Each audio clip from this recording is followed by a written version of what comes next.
Good morning. आपको मैं आज कॉमर्स वाले को लॉजिक पढ़ा रहा हूँ।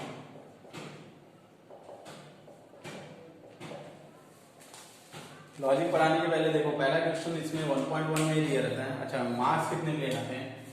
ये भी 10 मार्क्स के लिए आता है बोर्ड के पेपर में। लॉजिक बहुत इजी है और जितने लोग रहते हैं लॉजिक को ऑप्शन में छोड़ नहीं सकते। लॉजिक कंपलसरी है आपको पढ़ने के लिए। तो पहला देखो, क्वेश्चन बोलता है कि कौन कौन सा चीज स्टेटमेंट है, कौन सा नहीं है। उसके लिए आपको पहले पता लगाना पड़ेगा कि सेंटेंस क्या क्या होते हैं।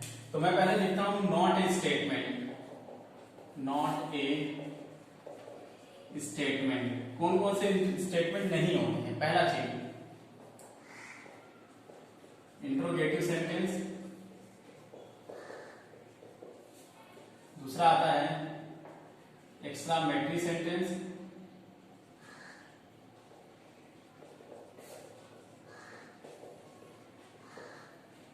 थर्ड आता है ऑर्डर और सजेशन सेंटेंस, फोर्थ आता है ओपन सेंटेंस। इंट्रोगेटिव में देखो ऑलवेज में क्या दिया जाएगा, क्वेश्चन मार्क। तो ये दिया जाएगा तो समझ जाने का कि ये क्या है, स्टेटमेंट है ही नहीं, क्योंकि मैंने पहले लिख के दिया नॉट ए स्टेटमेंट। और एक्सक्लामेटरी दिया जाएगा सिंबल, तो समझ जाने का क्या है, ये भी स्टेटमेंट नहीं है। अगर ऑर्डर, किसी को बोला है कि क्लोज द डोर, ऑर्डर दे रहा है ना, या किसी को सजेशन देना, एडवाइस देना, अगर वो दिया रहेगा तो समझ जाने का स्टेटमेंट नहीं है। ओपन सेंटेंस, ओपन सेंटेंस मतलब होता है कि जैसे बोल दिया it is A red colour, तो रेड कलर में कौन सा चीज कलर में है, लेकिन ये तो पता नहीं है ना। तो red colour, it is A red colour मतलब कुछ भी पॉसिबिलिटी हो सकती है। तो उसके लिए क्या आता है, ओपन सेंटेंस। बाकी सबके क्या लिए रहता है, ओपन सेंटेंस नहीं रहता, सॉरी, बाकी सब क्या रहता है, स्टेटमेंट रहता है। और आपको कुछ बताना है, हाँ, क्वाड्रेटिक इक्वेशन क्या रहेगा आपका, स्टेटमेंट रहेगा। क्वाड्रेटिक इक्वेशन आपका हमेशा स्टेटमेंट रहेगा। एक्स के फॉर्म में जो दिया रहेगा वो नहीं रहेगा, स्टेटमेंट। ठीक है, चलो 1.1 का हम पढ़ते हैं।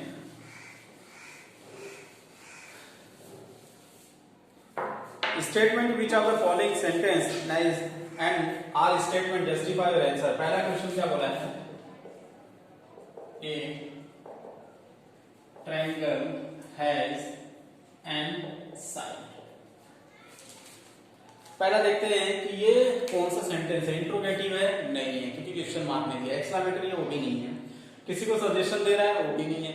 ऑर्डर दे रहा है, वो भी नहीं। ओपन सेंटेंस तो है नहीं। ए ट्रायंगल हैज एन साइड, तो मैं क्या लिखूंगा, इट इज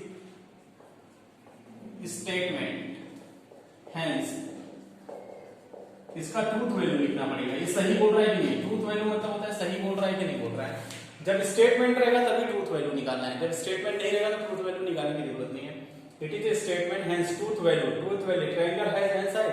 ट्रायंगल को कितने साइड रहते हैं, 3 साइड रहते हैं। इसमें दिया एन मतलब बहुत साइड, तो क्या देगा, हैंस ट्रूथ वैल्यू इज क्या आएगा, फॉल्स। ये पहला हो गया। The sum of interior angle of triangle is 180। The sum of interior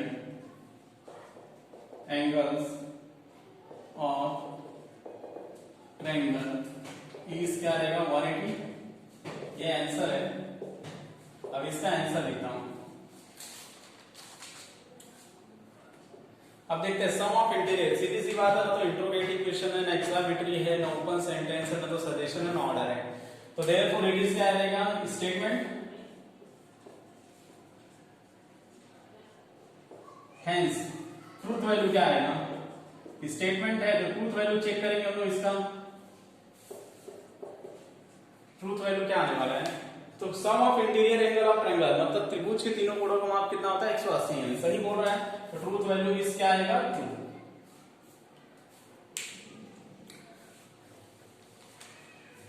एक ये देखो, सी डी वाला देख लो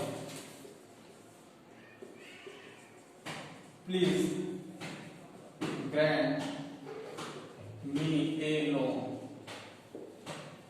देखो प्लीज बोला मतलब सीधी सी बात है, रिक्वेस्ट कर रहा है। रिक्वेस्ट करना, ऑर्डर करना या सजेशन करना, ये सब क्या रहते हैं, नॉट ए स्टेटमेंट, तो मैं क्या लिखूंगा, it is requested sentence, hence it is not a statement, इसलिए ये क्या है, स्टेटमेंट नहीं। आई होप सो ये समझ में आ गया रहेगा।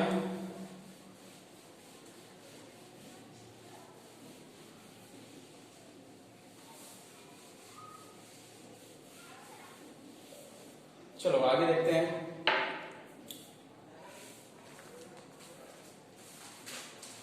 ई वाला दिया है, root of -4 is an irrational number. ये इरेशनल नंबर, पहली बात तो सेंटेंस है क्या, स्टेटमेंट है कि हाँ इट इज ए स्टेटमेंट, क्योंकि कुछ भी ऐसा बताया नहीं है, it is a statement, hence truth value इसका क्या रहेगा, इरेशनल नंबर बोला है तो कोई भी माइनस में करके दिया रहता तो इरेशनल नंबर में तो आता ही नहीं है। ट्रूथ वैल्यू इज क्या आएगा, फॉल्स। एफ वाला देख लो,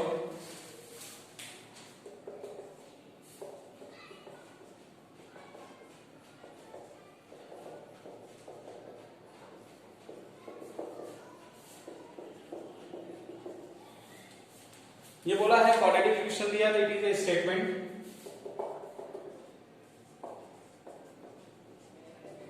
हेंस ट्रूथ वैल्यू चेक करेंगे इसका। ट्रूथ वैल्यू क्या आएगा, इसको सॉल्व करने का, देखो x² - 6x + 8 है, सॉल्व करने में 4 2 8 होता है, तो x² - 4 - 2x + 8 इक्वल टू क्या है, 0। कॉमन निकालो, x - 4 -2 कॉमन निकाला, x - 4 equal to 0, x - 4 equal to 0 और x - 2 इक्वल टू 0। ये माइनस इधर गया तो प्लस हो गया और ये माइनस था उधर गया तो प्लस हो गया। दो आंसर आ रहा है, 4 आ रहा है, 2 आ रहा है, यहाँ पे क्या आ रहा है, 4 आ रहा है, -2 आ रहा है। तो सीधी सी बात है कि इसका इंप्लाइज ये आंसर आता है क्या, नहीं आता है। It is the statement and truth value is false. कैसे फॉल्स आया पता चला ना, क्योंकि ये -2 दिया और सॉल्व करने पे 2 आ रहा है, मतलब ये क्या दिया है, फॉल्स दिया है।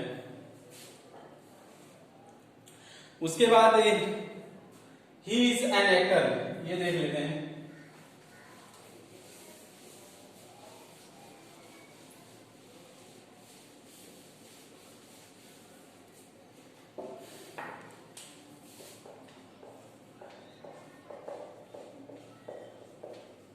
He is an actor. अब देखो एक्टर है, ही इज एक्टर, वह एक्टर है, कौन एक्टर है हम लोग को पता नहीं है, तो कोई भी एक्टर हो सकता है, इसलिए किसमें आएगा, ओपन सेंटेंस में आएगा। It is open sentence, hence it is not a statement. Statement नहीं है, क्यों नहीं है पता है ना, ओपन सेंटेंस स्टेटमेंट में नहीं आता। अब देखते हैं जे वाला, x + y का square is equal to x² + 2x + y² for all x belongs to R। ये सम्स दिया है, ये पूछ रहा है, पहले देखते हैं क्वाड्रेटिक इक्वेशन के फॉर्म में दिया तो it is statement, hence truth value is, truth value क्या आने वाला है, तो इसका सीधी सी बात है, a + b का ब्रैकेट स्क्वायर क्या होता है, a² + 2ab प्लस क्या आएगा, b², मतलब ये आपका फॉर्मूला राइट दिया है, तो हेंस क्या रहेगा, ट्रू।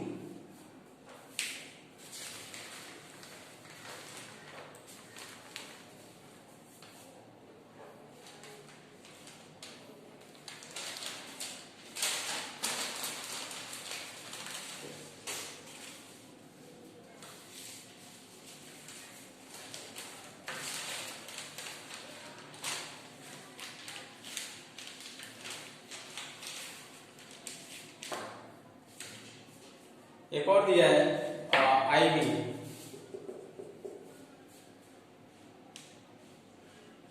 सॉरी N दिया है,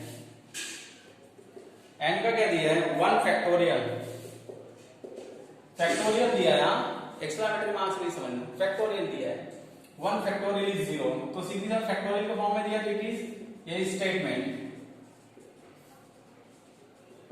हेंस ट्रूथ वैल्यू चेक करेंगे इसका, ट्रूथ वैल्यू क्या आने वाला है 1 फैक्टोरियल, मतलब क्या होता है 1 फैक्टोरियल मींस होता है 1, तो इसका आएगा आंसर 0 दिया है, मतलब सीधी सी बात है गलत दिया है, तो ट्रूथ वैल्यू क्या आएगा इज फॉल्स।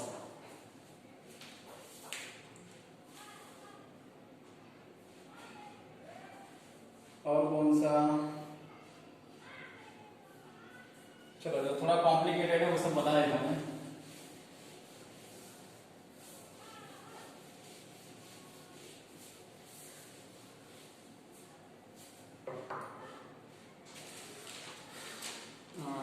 आपका एक आ जाता है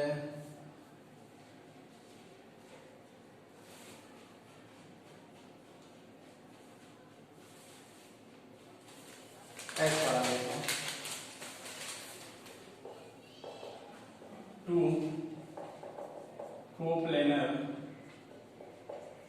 लाइन आर आइदर पैरेलल और intersecting.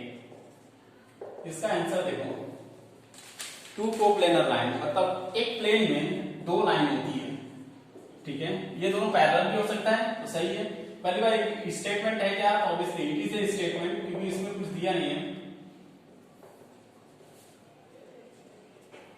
Hence truth value check करूंगा इसका, पैरेलल होता है, एक हो गया। दूसरा क्या आ सकता है 2 लाइन एक दूसरे को इंटरसेक्ट भी कर सकती है, तो किसी भी कोई भी कोप्लेनर 2 लाइन रहेगी तो क्या आएगा, या तो पैरेलल जा सकता है या तो इंटरसेक्ट कर सकता है, तो मतलब इट इज ट्रूथ वैल्यू इसका आएगा ट्रू।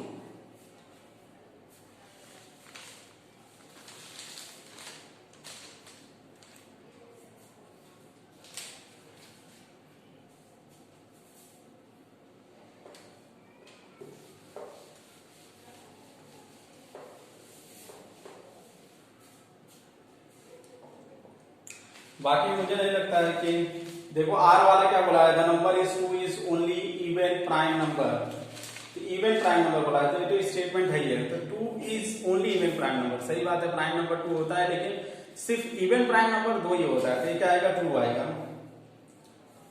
और एक और दिया x square minus y square is equal to x plus y और एक्स माइनस वाई, और फॉर ऑल कंडीशन दिया है इसका, for all x y belongs to R y. इससे पूछा है कि भाई स्टेटमेंट है कि नहीं, तो ऑब्वियसली स्टेटमेंट है, क्वालिफिकेशन जैसा दिख रहा है। दूसरा चीज रहता है कि इसका वैल्यू ये आता है, हाँ ऑब्वियसली ए स्क्वायर माइनस बी स्क्वायर क्या होगा, ए प्लस बी ए माइनस बी, तो क्या रहेगा ट्रू रहेगा। ये 1.1 का हो गया है, 1.1 आपको बहुत इजी है, सॉल्व करोगे तो आएगा, और इसका मैस्कुलिनियस से सॉल्व करके और इसका ये पूरा का पूरा 1.1 सॉल्व करके मुझे व्हाट्सअप करोगे, और मैस्कुलिनियस में जितना भी 1.1 का दिया रहेगा सम वो भी मुझे व्हाट्सअप करोगे, ये होमवर्क रहता है आपका 1.1 का, फिर आपको 1.2 सिखाता हूँ, ठीक है।